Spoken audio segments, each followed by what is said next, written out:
오늘 우리에게 주시는 하나님의 말씀은 로마서 12장 12절 그리고 15장 12절에서 13절 말씀입니다. 소망 중에 즐거워하며 환난 중에 참으며 기도에 항상 힘쓰며.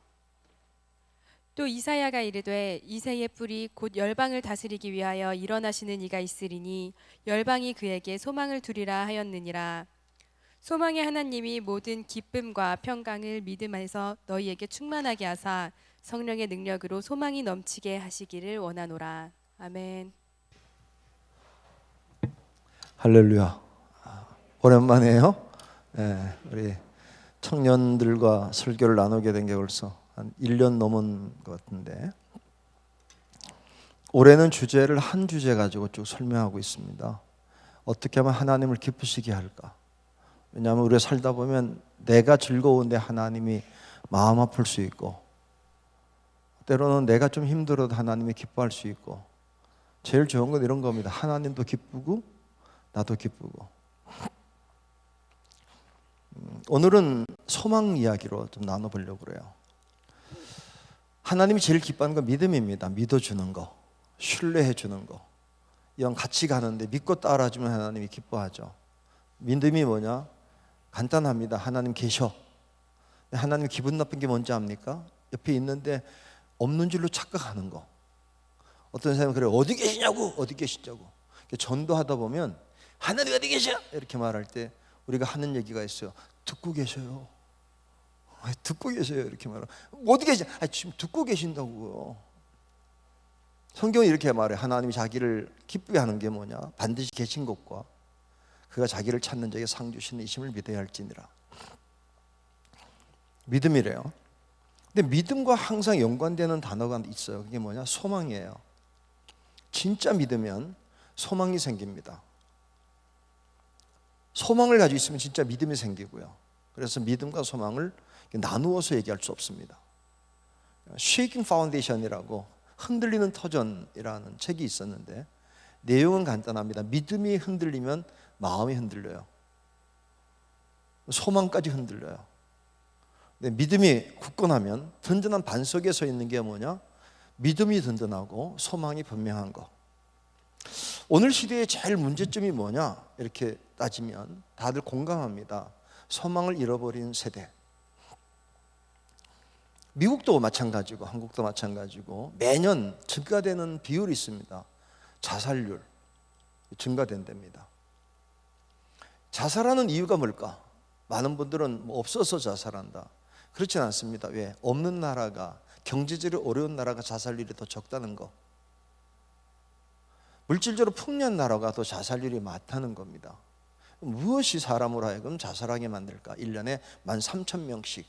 한 가지입니다. 마음속에 소망을 잃어버리면 스스로 생명을 포기하게 됩니다. 오늘 청년들에게 제일 고민하는 문제가 있어요. 그게 뭔지 아십니까?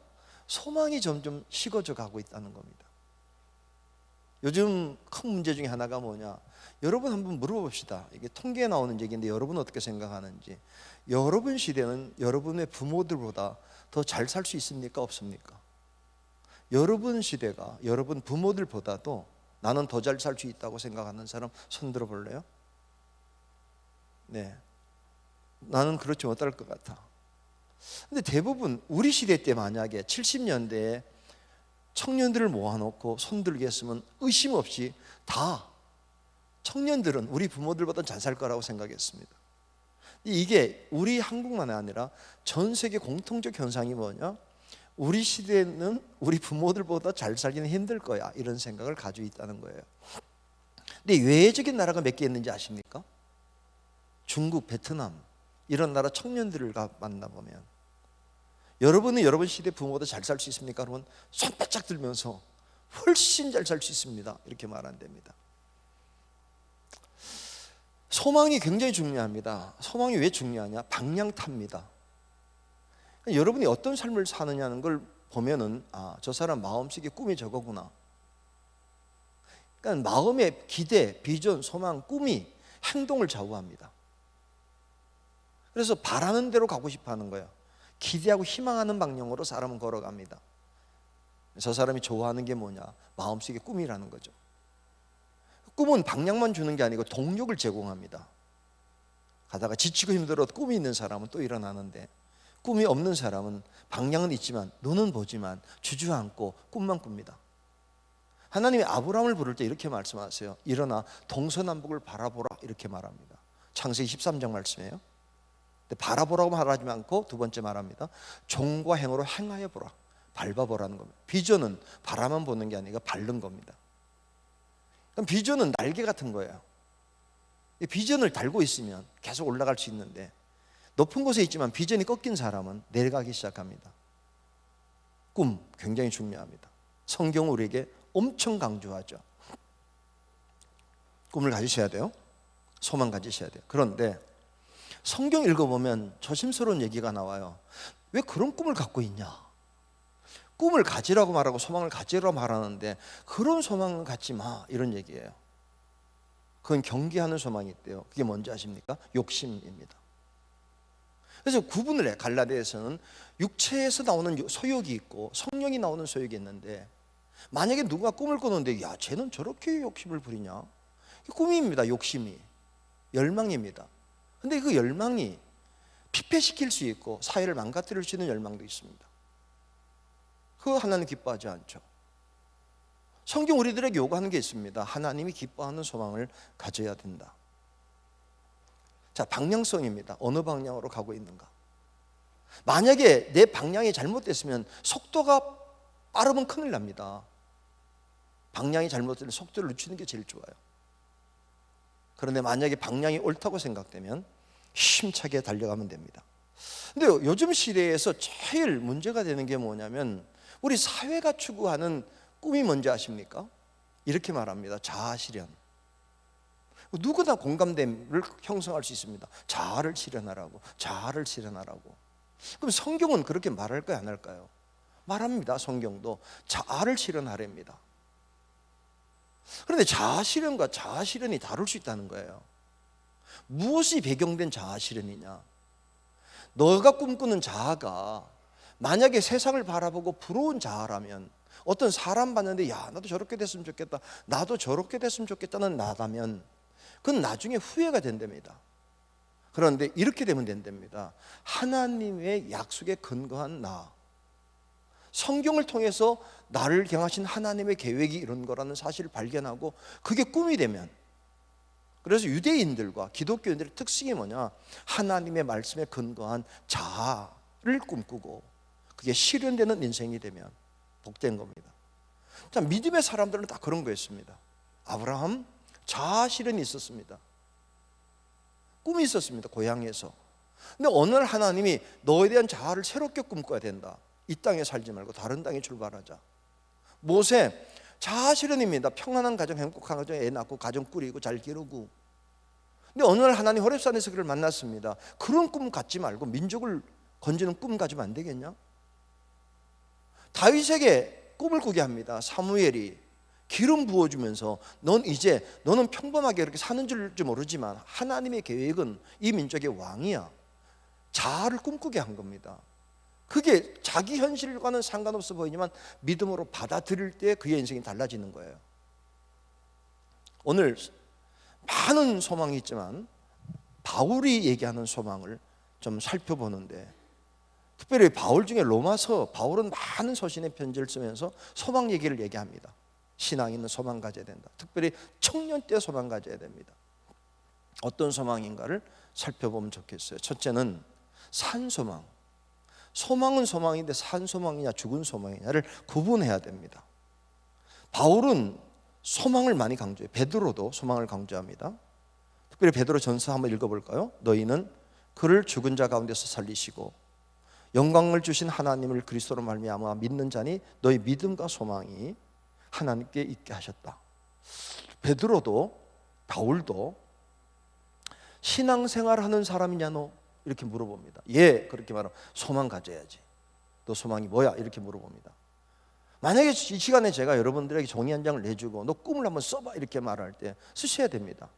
그때 어떤 소망이 여러분에게 소망인가를 물어보셔야 됩니다. 그때 이렇게 하세요. 살아있는 소망이냐?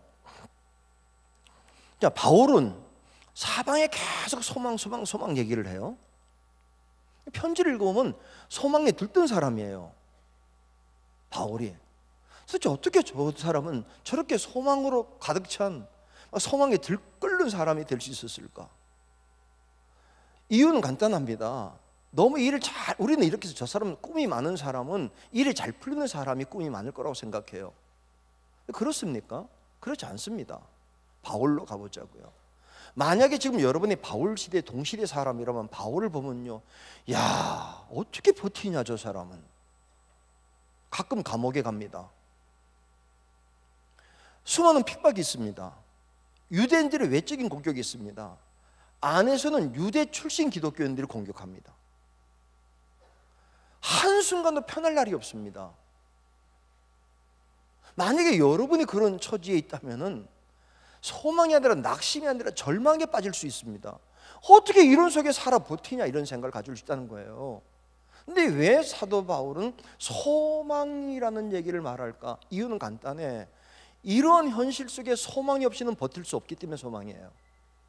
너무 일이 잘 펼쳐지기 때문에 지금 어떤 재벌 아들로 태어나가지고 꿈만 꾸면 되고 계획만 하면 사업을 펼칠 수 있어서 야, 소망을 가져 임마, 이렇게 말한다면 말할 수 있지만, 바울은 뭐냐면 소망을 전혀 가질 수 없는 상황 속에 소망을 갖는 거예요.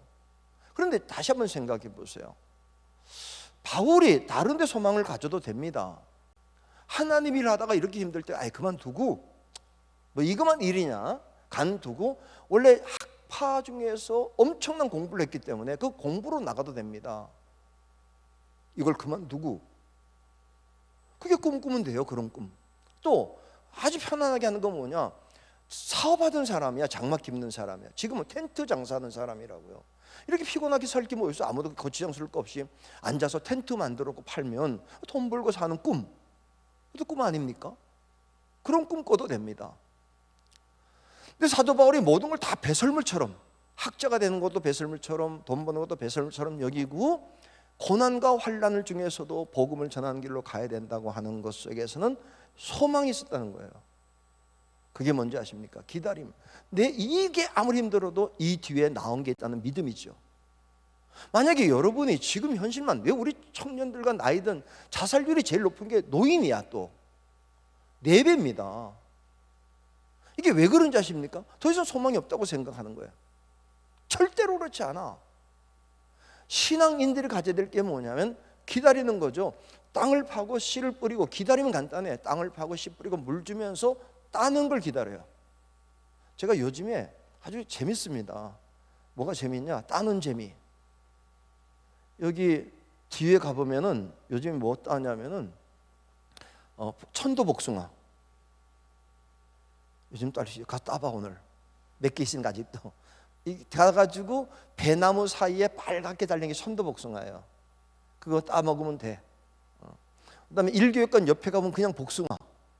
그거 안 익은 것 같은데 지금 따 먹으면 달진 않은데 달어. 2주에는 달어. 그런데 누가 이미 따 먹었어. 지금 사과가 많이 달린 거 아시죠? 석류 달리는 거 알죠?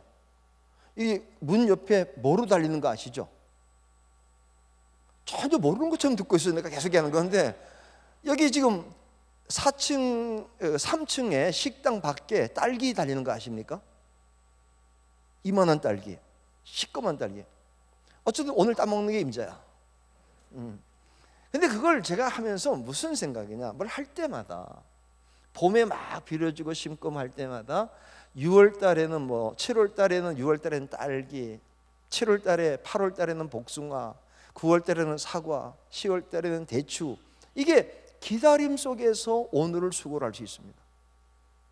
세상 과일 하나도 기다리는 수고를 할 수 있는데, 여러분은 도대체 무엇이 여러분 인생 속에 하나님이 나를 위해서 예비하고 나는 기다릴 만한 가치 있는 게 무엇이라고 생각하고 사십니까? 무엇입니까? 내 인생의 동력이 되기도 하고 방향이 되기도 하고, 때론 힘든 일이 생겨도 힘들면 착 차버리고도 걸어갈 수 있는 힘이 되는 게 뭐가 있어야 될 거 아니에요. 게다가 그것이 하나님이 말씀을 통해 주시는 거. 자, 하나님이 기쁘게 하는 소망이 되어야 됩니다. 만약에 이렇게 되면 큰일입니다. 어떤 청년 하나가 참 꿈을 꾸고 막 열심히 하는데 부모가 걱정이라면, 자, 이런 거 가능합니까? 만약에 자녀가 너무 꿈이 막 분명하고 열심히 하는데 걱정이 될 수 있을까? 있을까? 이렇다고 생각합시다. 쉽게. 만약에 아이가 게임에 몰두하면서 하루 6시간, 7시간 게임하면서 프로게이머가 되겠다고 한다면, 뭐 나름대로 꿈이 틀린 건 아니지만 옆에서 바라볼 때 부모 입장에서는 약간 걱정이 될 겁니다. 자기에겐 꿈인지 모르지만 그게 만약에 빠져 산다면 더 할 수도 있습니다. 그럴 때 하나님 앞에서 다시 봐야 됩니다. 부모님 앞에서 그건 조금 문제가 있어요. 왜? 부모는 항상 판단이 뭐냐? 자기 시대 때 경험을 가지고 판단하기 때문에 그게 착각일 수도 있습니다. 지금은 어찌 보면 우리 지금 드론학과 너무 잘 선택했어. 왜냐하면 저쪽 분야는 전국 분야, 이제는 나중에 뭐가 냐면 대한항공에서 부를지도 몰라요. 그냥 무인 조종으로 갈 수 있으니까.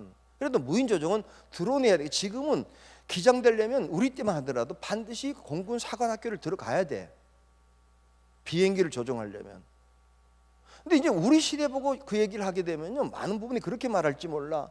뭐 쓸데없는 걸 얘기하고 있냐는데, 그게 쓸데없는 게 아니라 어찌 보면 나중에는 모든 조종사가 사라질 때가 올 텐데, 누가 하게 되냐면 조종하는 사람이 앉아서 하는 사람이 될 때가 올 텐데, 모든 사람의 판단은 자기 시의 경험을 근거로 남을 판단합니다. 그래서 자아의 판단도 사람끼리 하면 어렵게 될 수가 있는데, 다시 한번 원점으로 돌아가야 됩니다. 하나님이 보실 때 어떻게 하느냐? 코람데오. 이걸 훈련하셔야 돼, 청년일 때부터. 그럼 어떻게 하나님 앞에서 자아 실현할 수 있냐? 첫째는 성령님의 음성을 들으십시오. 성령님이 나를 향해 원하시는 게 뭐냐? 다시 말하면 거룩한 영, 악한 영, 추한 영 말고 진실된 영이 내게 원하는 건 뭘까? 그런데 여기에 조심할 게 하나 있습니다. 성령의 음성은 참 듣기도 힘들거니와 분별하기가 쉽지 않아서, 성령의 음성을 듣는 제일 중요한 방법이 뭐냐? 성경을 읽으면서 하나님 말씀에 비추어 나를 돌아보시면 됩니다. 그럼 성경을 읽을 때 어떻게 읽으면 되느냐? 명확한 구절을 통해 내게 주실 수도 있고, 성경의 인물을 통해 내 인생의 방향을 제시할 수 있습니다. 그게 꿈입니다. 더 중요한 건 뭐냐면 주님의 보장된 말씀, 하나님이 내가 너와 함께 한다는 게 믿음으로 받아들여지면, 말씀이 준 인생의 방향을 내 소망으로 잡고 주님과 손잡고 가게 되면 그 인생은 힘찬 인생이 됩니다. 그게 꿈이 돼야 됩니다. 여러분이 이 좋은 시간에 여기 와서 앉아야 될 이유가 뭐냐? 하나님의 소망을 발견하기 위한 목적이기 때문에 그렇습니다. 반드시 가능하면 일찍, 늦을수록 손해니까 가능하면 빨리 내 인생의 방향을 바로 잡으십시오. 사업가가 될 수도 있습니다. 왜? 사업에 대한 건 대부분 사람들은 사업을 통해 벌려고 하는 거지만, 사업을 통해서 뭔가 이루려고 하는 사람이 있어요. 어떤 사람은 열심히 보는 목적이면 싸우려고 하는 거고, 어떤 사람은 그걸 통해서 나누려고 하는 사람이 있습니다. 많습니다. 지금 미국의 부자들 좀 보십시오. 미국 부자와 중국 부자의 차이가 있습니다. 버는 목적입니다. 비전입니다. 꿈입니다. 두 번째는 산 소망이 인내로 승리해야 돼요. 성경은 소망이라는 단어를 쓸 때 반드시 같이 쓰는 단어가 또 하나 있습니다. 인내. 소망의 인내, 인내하는 소망, 이런 단어를 써요. 소망을 가지면 버텨야 된다는 거죠. 소망을 갖는 게 중요한 게 아니라 이루는 게 중요하잖아요. 근데 이제 잊지 마셔야 될 건 뭐냐면, 자아 실현이 내 개인의 것이 된다면 내가 성취해야 됩니다. 그런데 자아 실현이 하나님의 뜻이 내게 받아들여지면 그건 하나님이 이루어 주시는 거예요.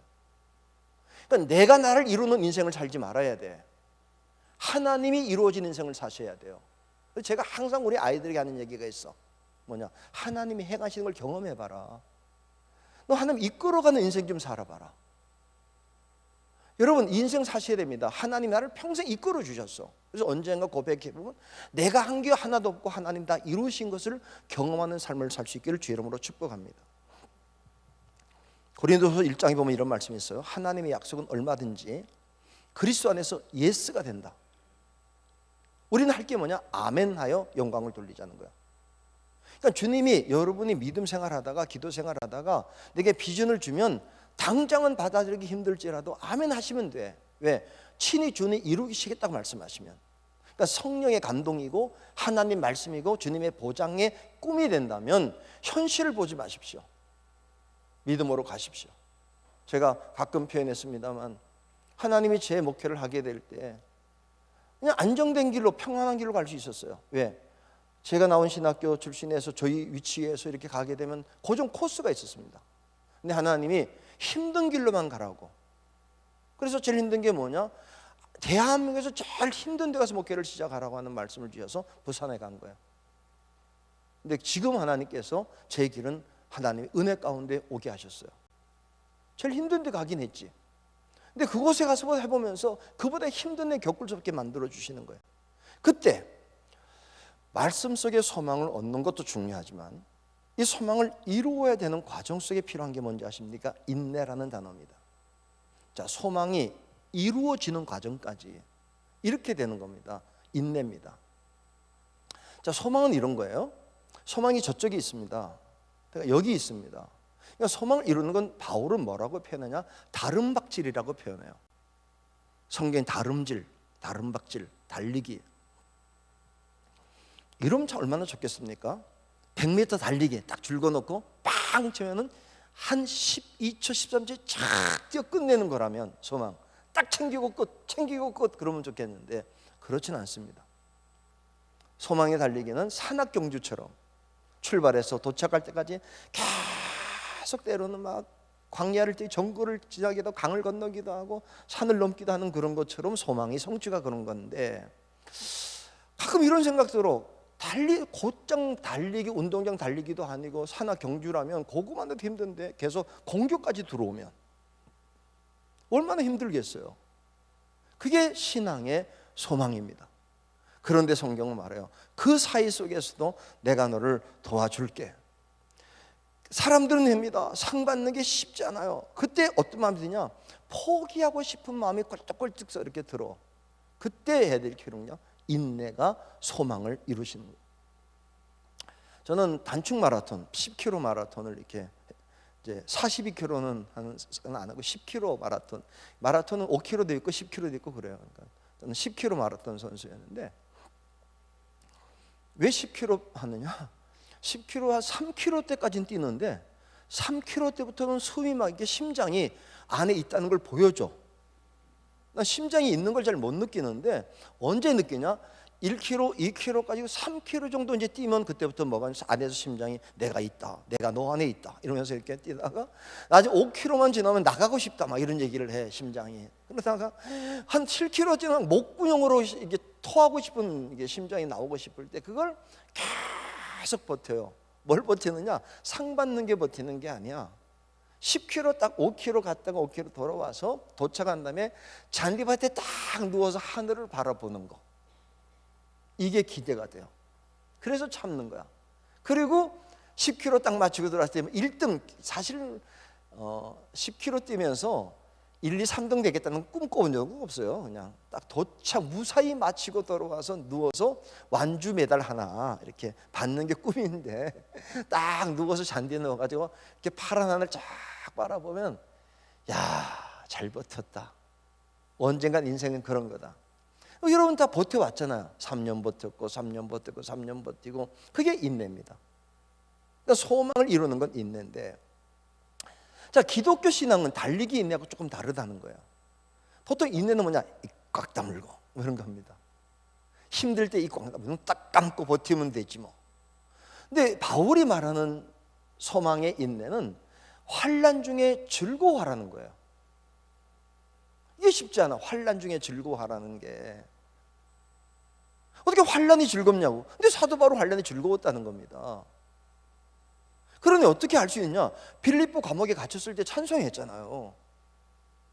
그는 자기가 많은 사람들이 말합니다. 너무 힘든 옥중서신, 에베소, 빌립보, 골로새 다 감옥에서 쓴 편지인데 그 감옥의 편지가 너무 행복해. 어디 앉아서 휴가지에 가서 발리에 가가지고 딱 수영복 입고 쓰는 편지 같아 느낌이. 여러분 에베소, 빌립보, 골로새를 읽어보십시오. 지금 8월 중순에 발리 가가지고 수영복 입고 그것도 주스 딱 냉주스를 마시면서 쓴 편지 같은 느낌이 듭니다. 근데 그게 어디서 쓴 거냐면 옥중서신이에요. 근데 왜 그럴 수 있었을까요? 이유는 가장 간단한 건 뭐냐면 하나님이 이 중에서도 일하고 계신다는 걸 알고 있었기 때문에요. 청년들이 믿음을 가질 때 이걸 경험하셔야 돼. 제가 이번에 지지난주에 정말 감사한 게 여러분의 선배, 여기 지금 여든 또래인데 요즘에 이 예배를 안 오고 어른 예배를 1, 2, 3부에 오는 청년 하나가 있는데 난 너무 행복했어요. 왜 행복했냐면 이 친구가 약간 실패를 몇 번 겪고 나서 이제 대학을 가고 대학을 3수 만에 갔던가 그렇게 하면서 지금은 이렇게 잘 풀려나가는 친구야. 근데 이제 풀려가는 게 문제가 아니라 자기 아버지가 이제 공무원 하다 마쳤는데 공무원 아버지한테 조금 마치고 나서 이렇게 일이 안 풀릴 때 그랬대. 아버지를 앉혀놓고 아버지, 아버지가 아들에게 한 얘기가 아니고 아들이 아버지 하나님이 하시는 걸 좀 보셔요. 하나님이 진행을 좀 보세요. 뭘 그렇게 걱정하고 앉아 계세요. 그 얘기를 하는 걸 옆에 있는 엄마가 듣고 나한테 와서 목사님 우리 아들이 믿음이 좋아요. 그래서 내가 알아요. 어떻게 아냐고. 가끔 자주 오지 않지만 심야기도 꼭 기도받고 가는 거 보면은 믿음이 있는 거죠. 여러분 그 청년이 확신이 있습니다. 하나님이 행하시는 분이십니다. 제가 나는 취미 생활이 없어요. 네, 취미를 갖고 싶은 게 있어요. 그런데 시간이 없어서 못해요. 네, 이제 어떤 취미가 있냐면 별을 보는 취미가 있어요. 저희 방에는 천체만환경이 있습니다. 또 저거 레이저 포인트 하는 거 얘기할 때 제 거는 고급스러운 거예요. 어떤 거냐면 별을 비추는 거. 보통 레이저 포인트는 여기 같은데 요만한 건 안 되는데 제가 쓰는 건 여기 먹혀. 왜 먹히는 거냐면은 딱 지금 여기 점이 나오는데 제 거를 밤에 쫙 비치면 북두식경, 북두칠성까지 다. 한번 보고 싶으면 밤에 찾아와봐. 딱 하면 저기는 삼성 이렇게 하면 딱 쫙 이렇게 하늘까지 올라가는 레이저 포인터거든. 나는 이제 은퇴하면은 뭐 하고 싶은 거냐면 우리 아이들한테 부탁했는데 대형 천체만환경 이동용 중에 제일 큰 거를 하나 사서 차에 싣고 이제 밤에 다니면서 별을 이렇게 구경하는 게 꿈이에요.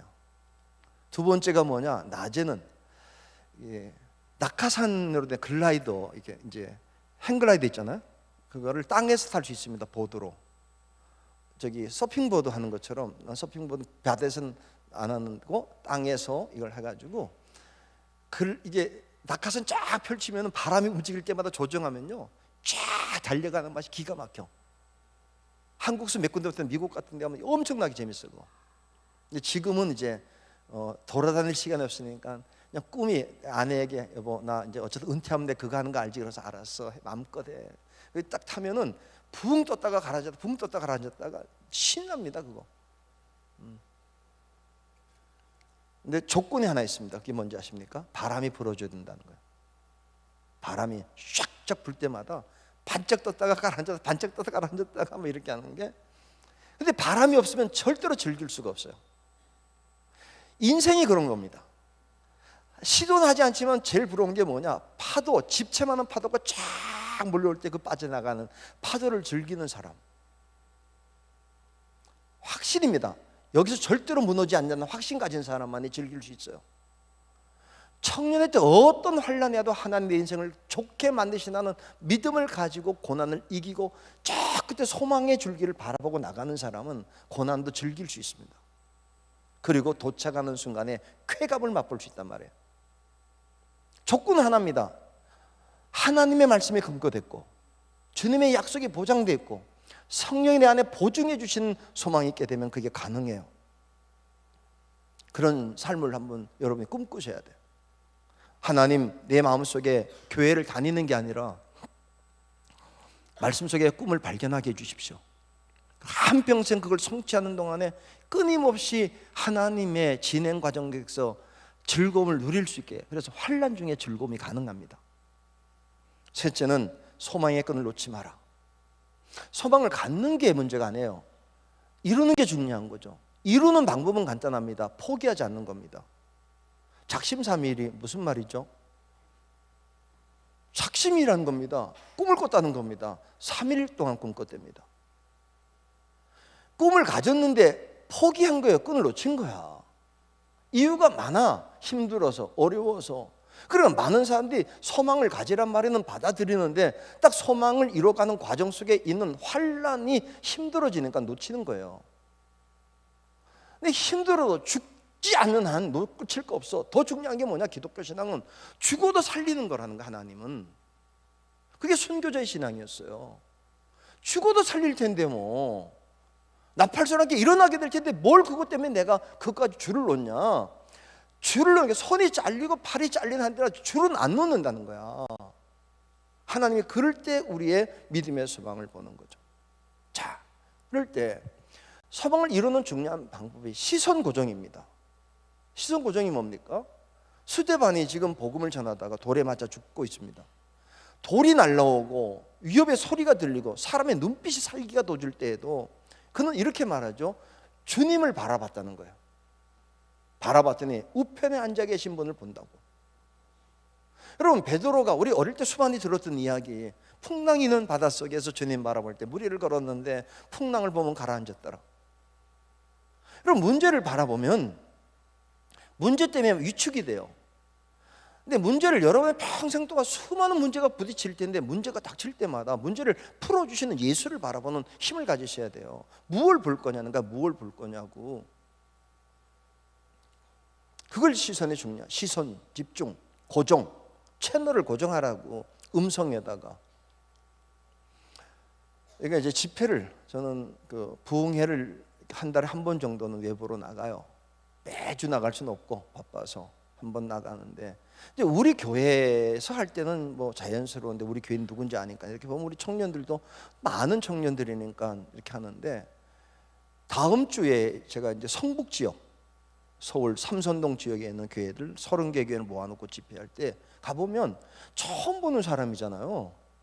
그러니까 이제 처음 그렇게 일주일 동안 하는데 제일 중요한 게 뭐냐, 첫 시간 5분 동안 분위기를 못 잡으면 썰렁한 상태로 가.